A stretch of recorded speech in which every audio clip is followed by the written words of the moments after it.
Hey everybody, and welcome to Meals with Melissa, where we come up with healthier options that are simple to make and great to eat. So today we are making gluten-free chickpea cakes. So they're kind of like fritters, and I'm gonna tell you, we tried these yesterday. Sometimes it's like, ooh, those are pretty good, and sometimes it's like, home run, and this is one of those. So first thing I'm gonna do is actually get my pan heated because I am gonna fry these in a little bit of olive oil, and I wanna make sure it's ready to go and hot by the time we get to that point. So I'm going to turn on my stove, my cooktop, and I'm just gonna add, let's make sure we do the right one.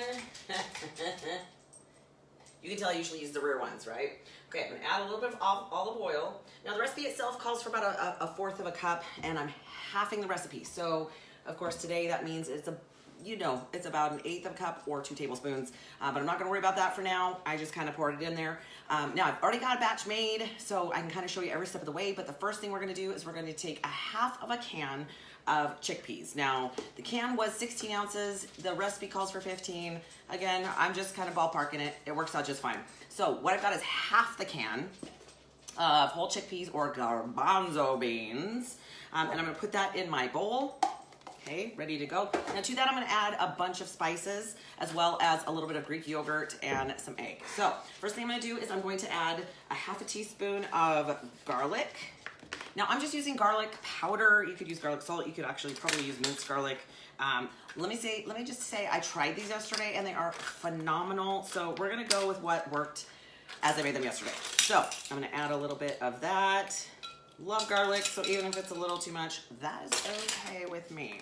All right, put the little shaker part back on. All right, to that I'm also going to add a little bit of parsley. Now I'm pretty sure that they meant fresh parsley, not happening at my house right now. So I'm just gonna add a few shakes of this. The recipe itself called for a half batch would be a 4th cup of parsley. I'm just gonna use what I choose to today. Like I said, I already know they're gonna turn out great, so I am absolutely cool with that. All right, also going to add, and I need my 4th cup measure, I'm going to use a 4th cup of almond flour. Now, using some alternative flours is great because they are gluten-free. I have Hashimoto, so I actually choose to be gluten-free, but they're just better options because they are not processed quite the same as enriched, bleached white flour. So I'm gonna add a little bit of almond flour, 4th cup.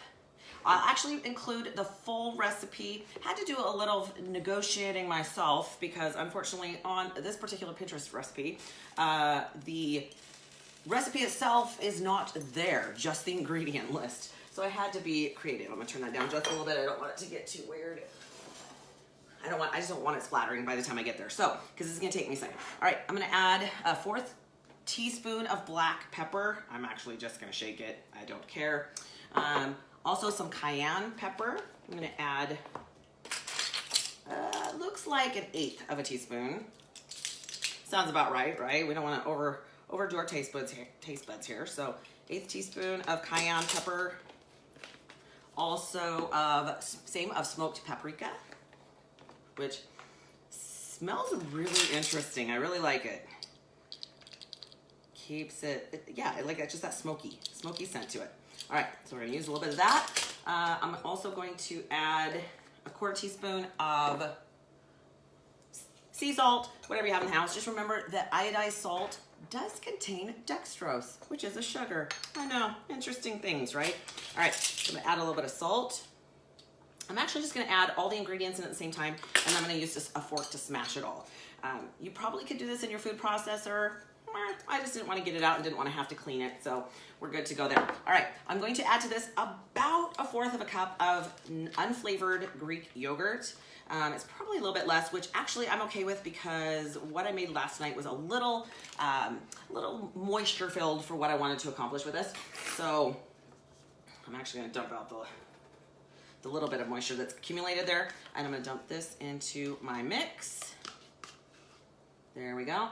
And also I'm going to add 1.5 tablespoons of egg whites. Now you could add, because if you're doing a full batch, you can actually add a full egg. I'm choosing to do egg whites today just for a couple of reasons. Number one, it's really tough to break an egg in half. Just, kind of silly. But depends on what your macros are as well. So if you're trying to do a little bit lower fat, you might need to do egg whites instead, which whatever works. Seriously, whatever works. The nice thing is you can adjust this to work for you. So I'm gonna do About a tablespoon and a half. Okay. So I'm gonna use my fork. I'm gonna just mush that up as best I can. I'm gonna put that pan back on the heat because we're just about ready for that at this point. And then I'll show you. So after mashing up, this is what it's gonna look like. Okay, it actually kind of looks like hummus, right? Imagine that, that's what hummus is made from. Okay, so I'm actually gonna take this. Let me put this back on the heat. So I'm gonna take a spoon, right? And I'm just gonna scoop up, you know, a good sized fritter. This is what it's gonna end up looking like. Grabbing my towel from the floor.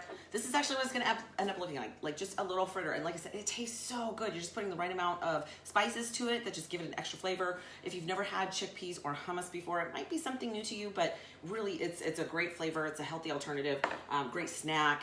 I can think of a lot of things that I could use this for. Maybe a brunch, right?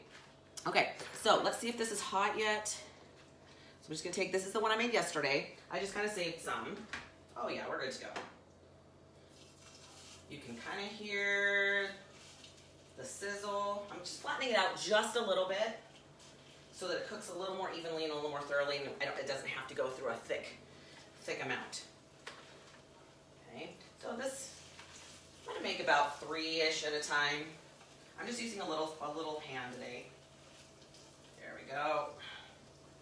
You're just gonna cook it for a couple of minutes and then flip it over. They should be kind of that golden brown that you see on the one that I just created. So really super simple. It takes all of about maybe 10 minutes, beginning to end. It has something great. Now, you could actually make some of your own dipping sauces. Watch sugars. That's gonna be your big issue. Watch for the sugars, but maybe a little bit of sour cream or throw a little bit of ranch mix in the sour cream. Just make sure that you're putting it into MyFitnessPal. Make sure it fits your macros for whatever your goal is. So hopefully you're having an incredible summer. I hope you're enjoying the sun.